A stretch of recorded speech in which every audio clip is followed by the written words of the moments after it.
मैं सबसे प्रथम परमाराध्य गुरुपाद पद्म मेरे दीक्षा गुरुदेव ओम विष्णुपाद परमहंस स्वामी नित्य लीला प्रविष्ट अष्टोत्तरो शतो श्री श्रीमद भक्ति वेदांत नारायण गोस्वामी महाराज के चरणों में एवं मैं हम शिक्षा गुरुदेव श्री श्रीमद भक्ति वेदांत स्वामी महाराज के चरणों में अनंत कोटि दंडवत प्रणाम अर्पण करता हूँ। आज लोकनाथ गोस्वामी जी का तिरुभाव दिवस है। ये भगवान के खासकर चैतन्य महाप्रभु के बहुत ही निजी जन्म से एक है, जिनको गौर गणाधर दीपिका में लीला मंजरी बताया गया है। हमें थोड़ा सा ये श्रवण करेंगे कि महाप्रभु के पार्षद महाप्रभु क्यों आते हैं इस धरती में, और महाप्रभु के जो पार्षद आते हैं वो महाप्रभु हमें क्या शिक्षा देने के लिए उन पार्षदों के साथ आते हैं। जैसा कि हम जानते हैं महाप्रभु आते हैं यहाँ पे प्रेम रस निर्यास करने के लिए। प्रेम रस निर्यास करिते आस्वादन राग मार्ग भक्ति लोके करिते प्रचारन। कि जो राग मार्ग जो भक्ति है उसका प्रचार करने के लिए महाप्रभु आते हैं। साधारण भक्ति नहीं, वैधि भक्ति नहीं, साधन भक्ति नहीं, आरोप सिद्ध भक्ति नहीं, राग मार्ग भक्ति। तो ये जो राग मार्ग भक्ति कौन कर सकते हैं? जो श्रीमती राधा ठाकुरानी के जो निजी जन हैं। वो निजी जन कौन है? जो उनके बहुत ही क्लोज, बहुत ही उनके जो क्लोज जो मंजरिया है वो ये करते हैं। हम लोग देखते हैं हमारे गौड़िया परंपरा में जो हमारे आचार्य एवं गुरु है वो सब मंजरी स्वरूप है। हमारे भक्ति सिद्धांत महाराज नयन मणि मंजरी, भक्ति विनोद ठाकुर कमल मंजरी, सनातन गोस्वामी लवंग मंजरी, रघुनाथ दास गोस्वामी रति मंजरी, रूप गोस्वामी रूप मंजरी, श्री लोकनाथ गोस्वामी लीला मंजरी के रूप में भगवान के बहुत गौ चैतन्य महाप्रभु के बहुत निजी जन श्री लोकनाथ दास गोस्वामी। और भी जगह पे हमारा ये वर्णन आता है श्रीमद् भागवतम में कि कृष्णा वर्णम तोषा कृष्णम सांगो पांगो अष्ट पार्षदम यज्ञ संकीर्तनाय प्राहे यजंती स मुदशा। कि सांगो पांगो अस्त्र पार्षदम, महाप्रभु के जो अस्त्र है वो क्या है? उनके जो सांगो पांगो, उनके जो पार्षद है, तो उन्हीं में से एक लोकनाथ दास गोस्वामी का आज तिरोभाव है। आज हम लोग थोड़ा सा श्रवण करेंगे कि लोकनाथ दास गोस्वामी के जीवन चरित्र से महाप्रभु हमें क्या शिक्षा दे रहे हैं। तो ये जो मंजरिया है ये भगवान के सेवा के लिए हमेशा आतुर रहते हैं, और राधा रानी के खुशी के लिए, चैतन्य महाप्रभु के खुशी के लिए ये अपना जीवन पूरी तरह समर्पित करते हैं। उनके शिक्षा से हमें ये मिलता है। हम देखते हैं लोकनाथ दास गोस्वामी,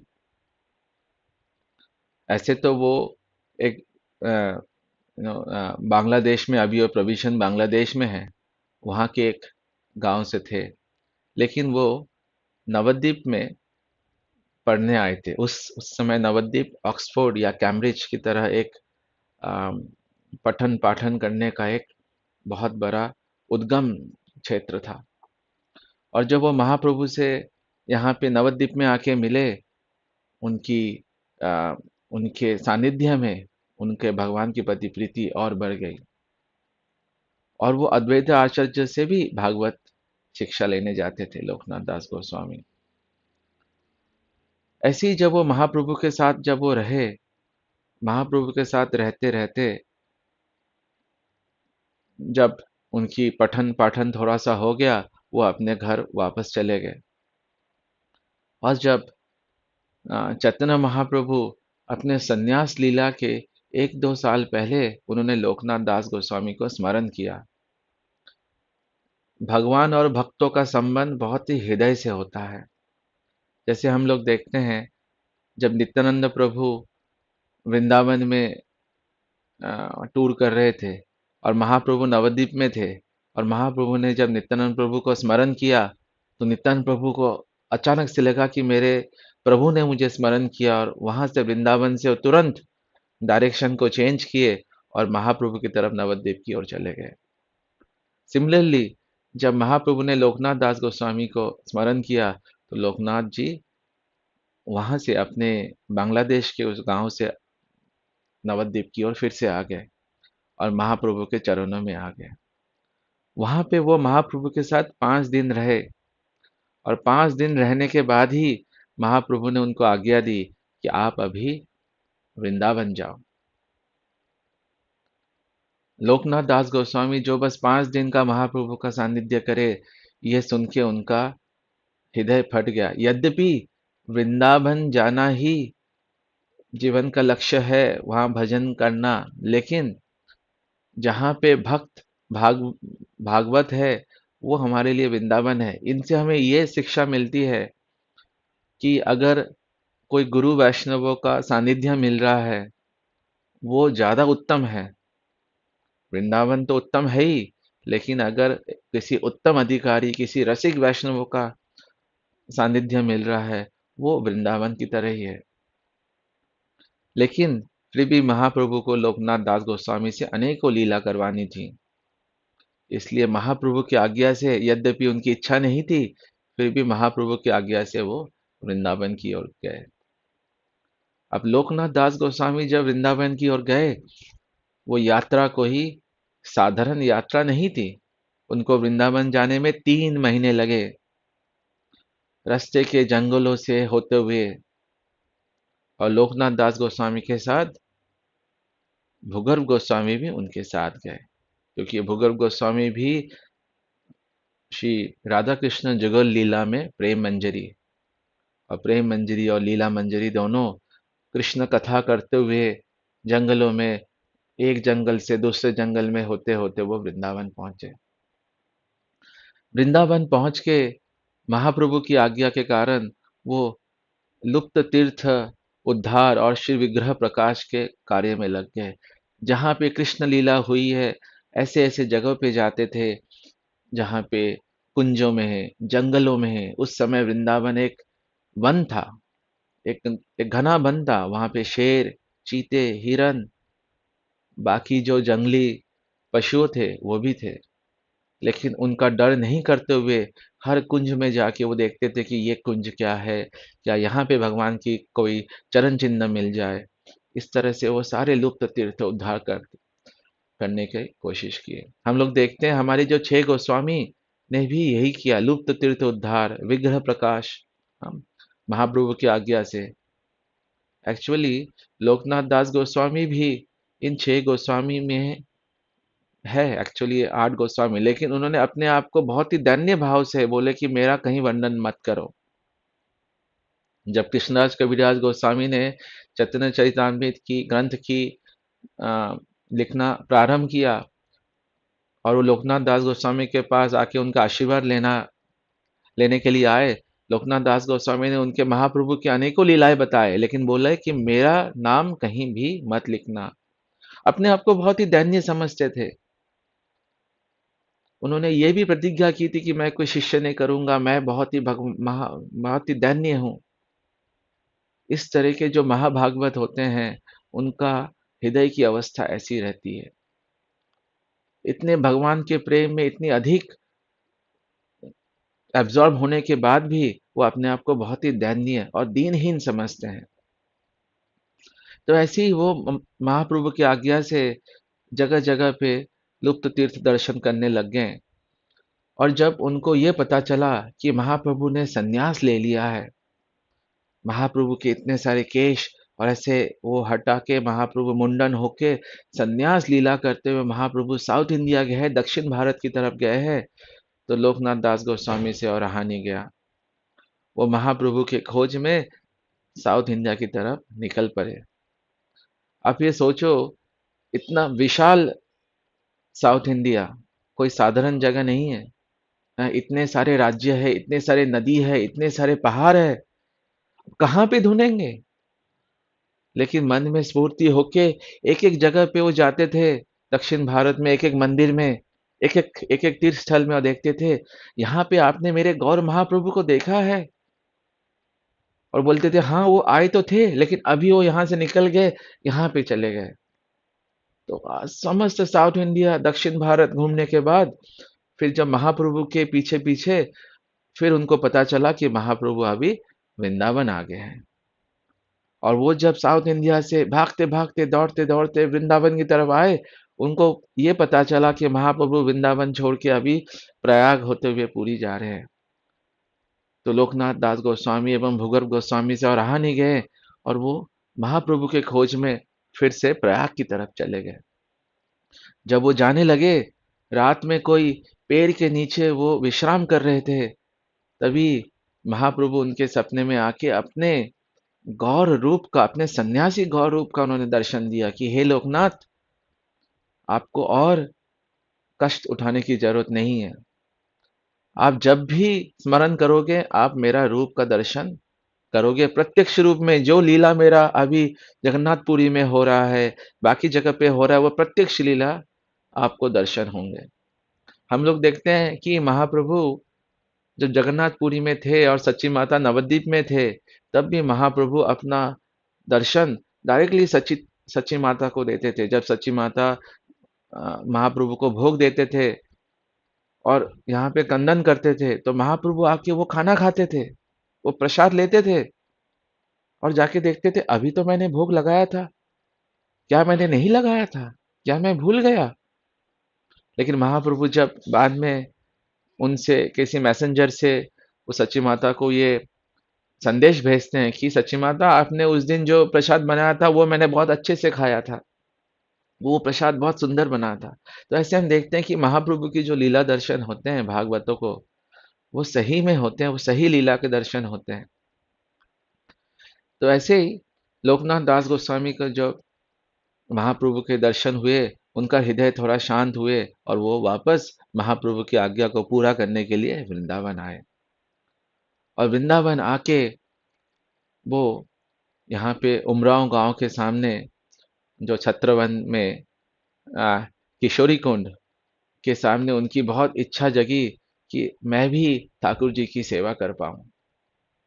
और वहां पे जैसे ही वो किशोरी कुंड में ऐसा ध्यान लगा रहे थे, एक वृद्ध से आदमी आके उनको बोल रहे हैं, बाबा बाबा, ये राधा विनोदी लाल है, इसको इसको आप ग्रहण करो, मेरे से और इसकी पूजा नहीं हो रही है, आप इसकी सेवा करो।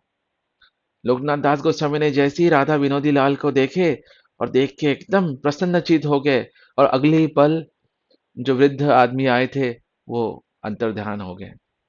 तो वो समझ गए ये कोई साधारण ये नहीं है। फिर वो राधा विनोदी लाल उनसे बात करने लग गए। ये जो राधा विनोदी लाल थे, ये कोई साधारण शिव विग्रह नहीं थे। ये वज्रनाथ के समय, द्वापर युग के समय से वहां पे किशोरी कुंड में पुजारी लोगों ने वहां पे छुपा दिया था, और वहीं से वो प्रकट होके लोकनाथ दास गोस्वामी के सामने हृदय में वो प्रकट हो गए। अभी महाप्रभु की आज्ञा से लोकनाथ दास गोस्वामी विनोद अपना लुप्त तीर्थ उद्धार करने के लिए इधर उधर व्रज में जाते थे, और यहाँ पे राधा विनोदी लाल की भी सेवा है। तो राधा विनोदी लाल बोले कि मैं इतने दिन से किशोरी कुंड के अंदर था, बाबा बाबा, मुझे आप प्रसाद खिलाओ। तो लोकनाथ दास गोस्वामी भूगर्भ गोस्वामी इधर से लेके थोड़ा सा चावल सब्जी, जो भी ब्रजवासियों से फल और कंदमूल होके राजा विनोदी लाल को दिए, प्रसाद दिए। उन्होंने जब प्रसाद खाने के बाद राधा विनोदी लाल उनसे बात करते थे, बोलते थे, बाबा अभी मुझे शयन करना है।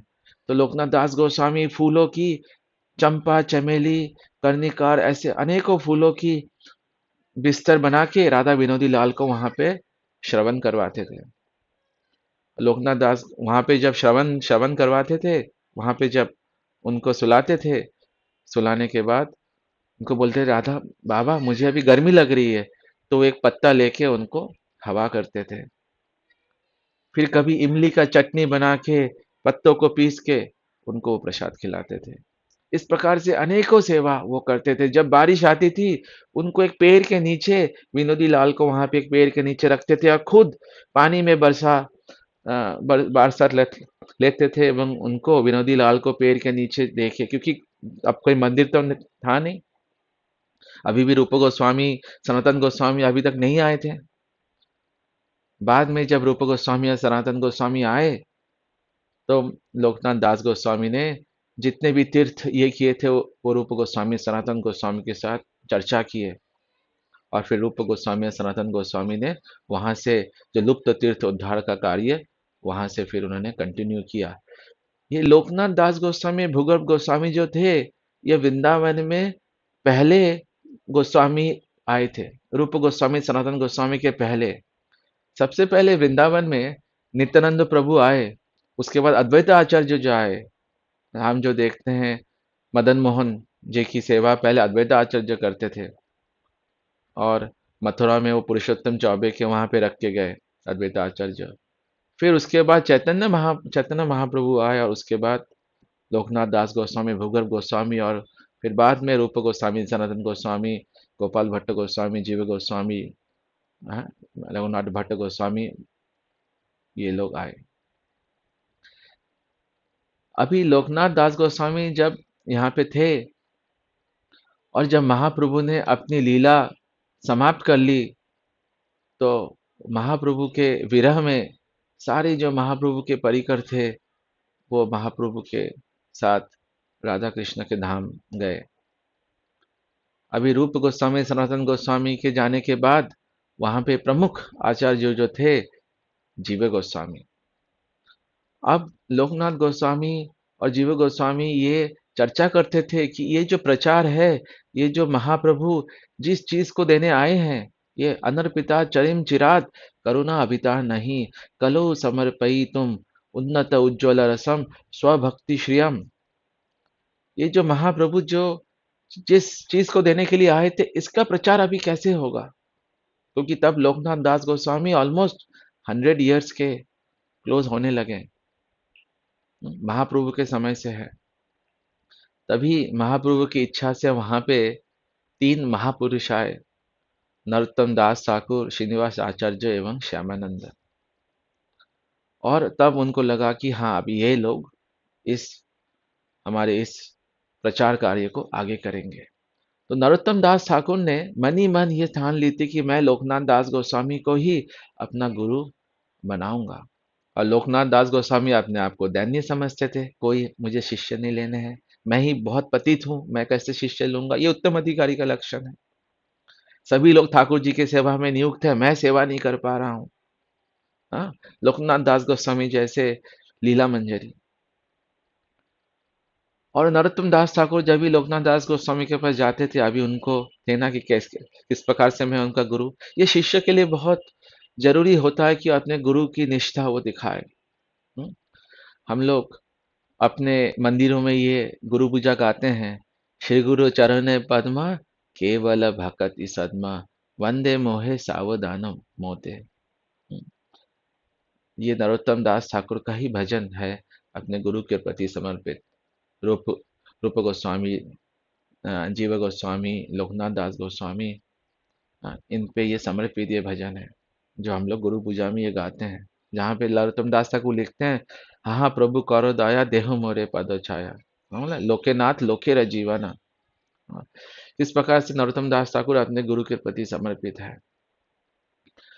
सो देख रहे थे कि मैं अपने गुरु की सेवा कैसे करूंगा, तो गुरु से थोड़ी दूर उन्होंने अपनी कुटिया बना ली, और गुरु जी के सेवा करने के लिए उनको परिक्रमा करते थे दूर से, जिससे लोकनाथ दास गोस्वामी को भजन में विघ्न ना हो।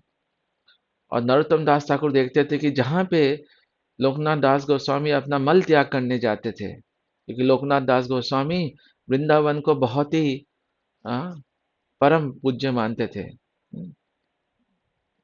भगवान के कीरा क्षेत्र, राधा रानी के हृदय से वृंदावन, तो वो मल त्याग करने के लिए दूर कहीं जंगल में जाते थे, वृंदावन से बाहर।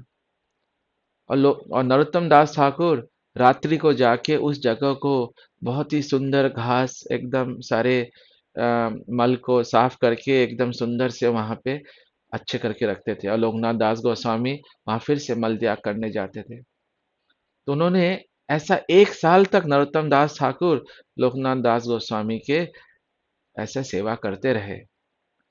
और बाद में लोकनाथ दास गोस्वामी को जब ये रियलाइज हुआ कि ये नरोत्तम मेरी कैसे सेवा कर रहा है, बाद में श्री जी के आदेश अनुसार महाप्रभु के स्फूर्ति से उन्होंने नरोत्तम को अपना शिष्य स्वीकार किया।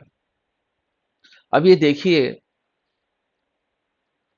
जब इस प्रकार से जब हो रहे थे, तो जीव गोस्वामी लोकनाथ दास गोस्वामी ने ये बोला कि अभी प्रचार हेतु ये नरोत्तम, श्रीनिवास एवं श्यामानंद को हमें मणिपुर, आसाम, बंगाल, उड़ीसा, इन सारे में जगह पे भगवान के ग्रंथों को प्रचार के लिए भेजना है। तब लोकनाथ दास गोस्वामी 100 इयर्स के थे और उनका एक ही शिष्य है नरोत्तम दास ठाकुर, और उनको भेजना पड़ा। नरोत्तम दास ठाकुर अपने गुरु को छोड़ के वहां से नहीं जाना चाहते थे, लेकिन प्रचार के लिए लोकनाथ दास गोस्वामी ने नरोत्तम को यह आज्ञा दी कि नरोत्तम तुम जाओ, अगर तुम नहीं जाओगे, ये राधार महिमा प्रेमलती सीमा जगते कौन जानावे। गौरांग महाप्रभु जो ये लेके आए, उनकी महिमा को कौन कौन आगे बढ़ाएगा, ये जो गोस्वामी के ग्रंथ को कौन प्रचार करेगा करेगा। तो हम लोग देखते हैं आज जो हम लोग छोटा मोटा भक्ति कर रहे हैं, ये पूरी गुरु परंपरा का कितना महान योगदान है। अगर लोकनाथ दास गोस्वामी नरोत्तम को ये आज्ञा नहीं देते, तो हम लोग आज यहाँ पे ये भक्ति नहीं कर पाते, इस महाप्रभु के कृपा को हम लोग नहीं समझ पाते हैं।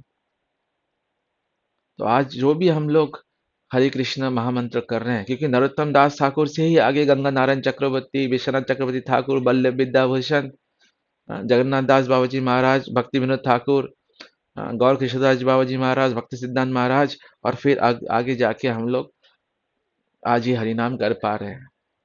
अगर नहीं होते तो क्या होता। इसलिए इन महान आचार्यों के चरणों में हमारा अनंत कोटि निवेदन है, अनंत कोटि हमारा दंडवत है, कि उनकी कृपा से, इन महान आचार्यों की कृपा से ही आज हम लोग इस भक्ति में थोड़ा बहुत हरे कृष्ण महामंत्र करने का, इस अ, रसों में घुसने का, इन ग्रंथों को पढ़ने का साहस कर पा रहे हैं। तो इसलिए लोकनाथ दास गोस्वामी फिर 100 इयर्स तक रहे और बाद में उन्होंने अपनी लीला करके फिर गोलोक धाम में चले गए। तो इसी शब्दों से हम लोग ये करते हैं, हाँ, श्री गुरु करुणा सिंधु अधम जनर बंधु लोके नाथ लोके रजीवना। तो आज हम लोग लोकनाथ दास गोस्वामी के तिरोभाव में, लोकनाथ दास गोस्वामी को आज हमने उनके जीवन चरित्र का संक्षेप में विवरण सुना, श्रवण किया। ये हमारा सौभाग्य है। हरे कृष्ण।